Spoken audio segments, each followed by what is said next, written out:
Alors bonjour et bienvenue sur Conseil de sportif. Ce podcast est un podcast utile.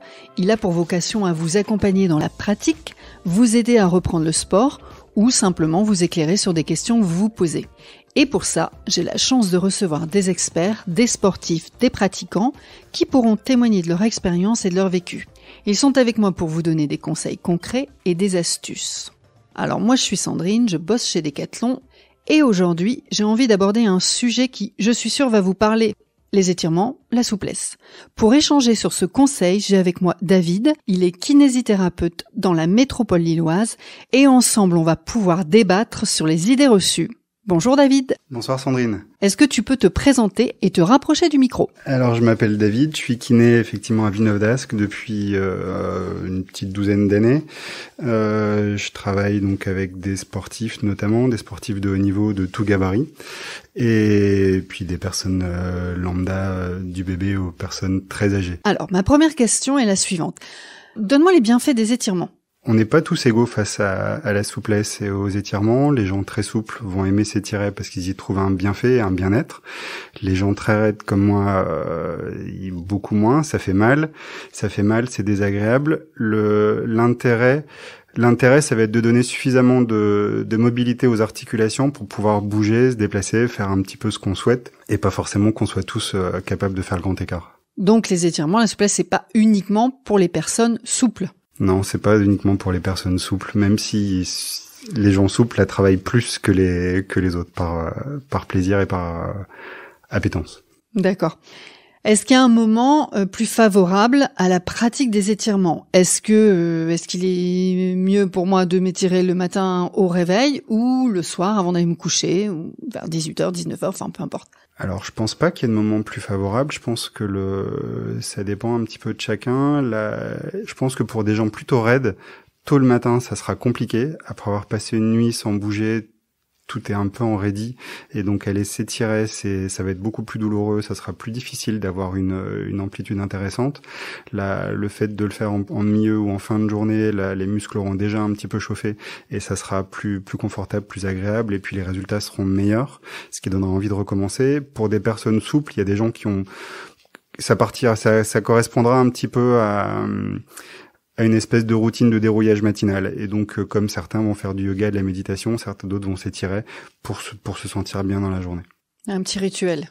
Oui, c'est ça, un petit rituel de bien-être, santé, et qui sera du coup beaucoup moins bien vécu pour des gens raides. Alors ça, c'est vraiment je me prends en exemple parce que ça serait impossible pour moi de faire une séance d'étirement à 7h du matin au réveil. Si je suis bon sportif, c'est plutôt avant ou après ? J'ai l'impression qu'il y a beaucoup d'idées reçues là, sur ce sujet. On s'étire avant une séance de sport, on s'étire après une séance de sport ? Alors, je vais avoir une réponse un petit peu complexe, dans le sens, je pense que ça dépend du sport, déjà, c'est-à-dire qu'une GRS va avoir besoin d'une amplitude très importante, et donc, du coup, d'avoir besoin de s'étirer de manière importante avant sa pratique sportive. Quelqu'un qui va aller courir a pas besoin de travailler ses écarts avant d'aller courir. Après, il y a une recherche là-dessus qui, aujourd'hui, en tout cas, nous incite plutôt à, s'il y a besoin d'étirement avant le sport, à s'échauffer un petit peu d'abord, faire monter le muscle en température. Le fait de s'étirer avant le sport va rallonger le temps d'échauffement du muscle, va modifier un petit peu les seuils douloureux. En gros, on aurait plus de possibilités de se blesser sans forcément le sentir arriver. Donc les échauffements, en tout cas passifs et prolongés. Alors je vais expliquer ça. D'accord. La passive prolongée sont pas forcément les bienvenus dans la plupart des sports, excepté encore les sports qui ont besoin d'amplitude articulaire très importante. Les étirements après le sport, l'objectif est plutôt de redonner de la longueur. C'est-à-dire que quand vous travaillez, quand tu vas travailler, faire du sport, ton muscle, il va être sollicité, il va se raccourcir. L'objectif de l'étirement juste après le sport, ça va être de redonner au muscle sa longueur initiale.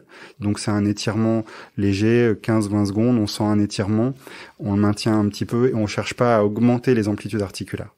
Sur les différents types d'étirements, donc il y a des étirements passifs, c'est-à-dire que pour ceux qui sont déjà allés chez le kiné, c'est se faire étirer par quelqu'un. Pour les sportifs de haut niveau, c'est ce qui arrive dans des préparations, des échauffements parfois. Donc de manière prolongée, sans contraction et sans bouger. Donc on vient étirer, alors on peut le faire tout seul en mettant le pied sur une chaise ou voilà, quelque chose comme ça. Donc ça, c'est un étirement passif prolongé. Là, il y a des étirements contre résistance avec du contractaire lâché, on appelle ça, c'est-à-dire qu'on vient contracter le muscle 7-8 secondes en général, et après on relâche le muscle et on peut gagner un petit peu en amplitude pour étirer. Il y a des jeux physiologiques que je vais pas détailler aujourd'hui. Et ça, c'est donc avec un kiné qu'on le fait, ou non, il y a ça peut se faire tout seul. D'accord. Quand il faut l'expliquer, faut l'expliquer, peut-être le montrer une fois. Et puis ou alors les gens qui vont s'étirer les mollets par exemple sur une bordure de trottoir, ou ça c'est un étirement passif.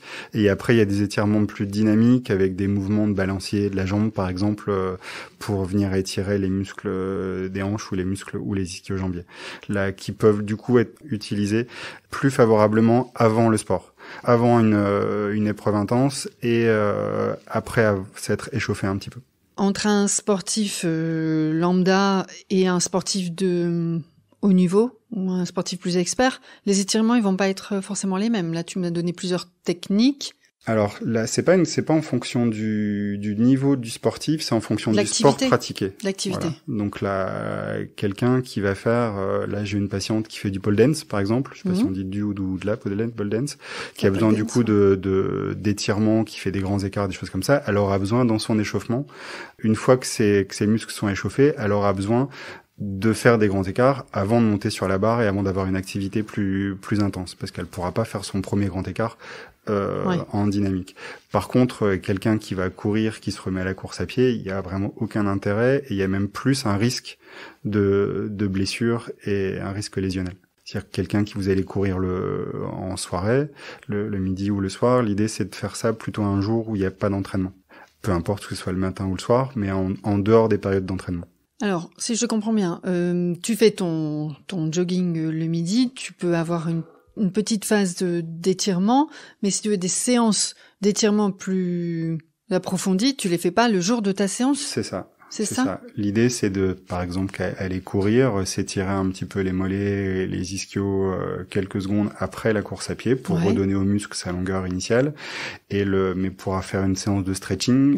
Voilà, une vraie séance de stretching, en passant beaucoup plus de temps et donc là avec des étirements plus passifs. L'idée, c'est vraiment de faire ça en dehors un autre jour. Oui, donc on s'accorde une séance dans la semaine de stretching, c'est comme un cours collectif de musculation, de cardio. Avec pour objectif l'idée de gagner en amplitude, d'aller un peu plus loin, de s'assouplir un peu et de gagner du coup un peu en mobilité de hanches, de genoux, du dos. D'accord. Des effets du coup bénéfiques pour toi tous les jours dans ton quotidien et aussi dans ta discipline. C'est ça. Les deux. C'est ça. Qui permettent d'avoir du coup par exemple pour des patients golfeurs d'avoir une meilleure mobilité de hanches, de bassin et de dos. Et donc il y a un intérêt, je pense, dans l'aspect technique. Leur réalisation technique sera meilleure s'ils ont plus d'amplitude. Alors souvent on entend il faut s'étirer pour ne pas avoir de courbatures. C'est vrai ou c'est faux, David? Alors non, c'est faux. C'est faux, sont des mécanismes différents. Les courbatures, c'est une lésion d'un muscle qui intervient après un effort physique relativement intense en général ou après un effort inhabituel. Et donc il y a un phénomène inflammatoire, il y a eu des petites lésions du muscle.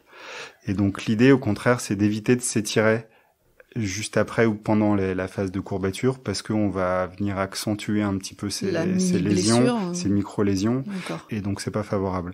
Je suis désolé, il n'y a pas de recette magique pour faire passer les courbatures. Là, si ce n'est recommencer les entraînements et puis évoluer progressivement. Ouais, s'entraîner régulièrement. Pas une fois tous les 6 mois. C'est ça, et puis d'évoluer progressivement, de pas changer les rythmes d'entraînement de manière très brutale, parce que le muscle n'y est pas habitué, donc il y aura forcément un passage de courbature. D'accord. Est-ce que tu penses qu'une personne qui s'étire régulièrement, est-ce qu'elle pourra réduire les maux de dos? Alors oui. Alors globalement aujourd'hui, dans une grande partie des lombalgies dites chroniques, donc des douleurs de dos chroniques souvent liées à des positions assises prolongées, des mauvaises positions au bureau, dans le canapé ou liées à l'inactivité, des étirements, les étirements et le gainage globalement sont la base un petit peu d'un maintien et d'une bonne posture. Donc a priori sur une grande partie des gens, je dirais que oui. Les étirements ont un effet rapide sur les gens qui ont des douleurs de dos, essentiellement sur les gens raides. C'est-à-dire que c'est le seul avantage à être raide, à mon avis. C'est-à-dire que le fait de s'étirer quand on a mal au dos et qu'on est très raide, ça permet souvent de calmer rapidement la douleur. Après, il y a des gens très souples qui ont également mal au dos. La mal de dos, il faut déterminer, savoir quelle en est la cause. Et puis, si c'est quelqu'un qui est mal installé à son bureau, qui est un étudiant qui est installé de travers dans un amphi, si on corrige pas la posture, on aura beau être très souple, très musclé, on aura mal au dos. D'accord. Si tu avais 3 conseils, 3 mots pour conclure ce partage, qu'est-ce que tu me dirais? 3 choses à partager sur la souplesse et les étirements.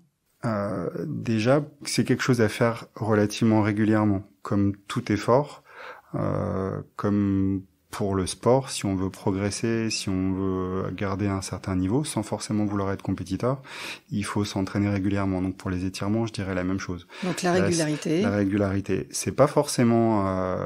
Alors la régularité, 1 fois par mois, ça marche pas. D'accord, c'est comme celui qui va courir 1 fois par mois et ça marche pas. Il recommence à 0 à chaque fois. Mais 1, 2, 3 fois par semaine, c'est parfait. Sans forcément y passer 1h30. Mais y passer un peu de temps. Ça, c'est la première chose. Après, vraiment, lié à la pratique sportive, c'est-à-dire revenir sur ce que je disais tout à l'heure, faire attention il y a beaucoup de choses. Je pense que il y a 30 ans, les gens s'étiraient pas. Il y a eu une grosse vague, c'est devenu une mode. Il y a des articles qui sont en train de sortir là-dessus, qui viennent contredire un peu ça. Si on a la même interview dans 10 ans, il est possible que mon discours soit différent. Ouais, je comprends. Donc en fonction de l'état de la recherche, on verra un petit peu ce que ça donne. Mais les étirements liés au sport, en tout cas, faire attention de pas s'étirer n'importe comment pour des raisons physiologiques que je démontrerai pas là ce soir, mais ça peut augmenter le risque de blessure. Et que les étirements sont pas forcément un signe de bonne santé et de bonne qualité de pratique sportive. Ouais. Qu'est-ce que j'aurai en 3e? Après, s'il y en a que 2, hein. Mais sinon, ouais, j'en ai 2 qui me viennent comme ça. Là, essentiellement, effectivement, on voit beaucoup de gens dans nos cabinets, on voit beaucoup de gens passer sportifs ou pas avec des douleurs de dos. Les étirements font partie en général du panel de base des exercices avec lesquels les gens repartent à la maison. Le gainage fait également partie de ça et les conseils posturaux, donc c'est un des piliers aujourd'hui, en tout cas, de la bonne forme physique. En tout cas, encore une fois, sans forcément aller chercher le grand écart. Hein. L'objectif, c'est pas ça. C'est d'avoir suffisamment de mobilité et pour pouvoir bouger, être bien, pouvoir se baisser, lasser ses chaussures, attraper quelque chose dans le jardin sous les fleurs, aller tailler ses rosiers. Être le mieux possible, le plus longtemps possible aussi. C'est ça, et le plus longtemps possible. Également. Ouais, tout à fait. Je vois moi de plus en plus de gens qui font de la gym à 70, 80 ans et les étirements font encore partie des rituels des profs de gym. Écoute, merci David, merci beaucoup. Alors, si vous avez aimé ce podcast, n'hésitez pas à le partager à vos amis, votre famille ou sur vos réseaux. Vous pouvez aussi nous laisser un commentaire sympathique, des étoiles, de préférence 5 sur Apple Podcast. Et n'oubliez pas d'aller écouter les histoires de sportifs by Decathlon sur toutes les plus grandes plateformes d'écoute. Écoutez, moi je vous laisse là. Bonne écoute, à bientôt.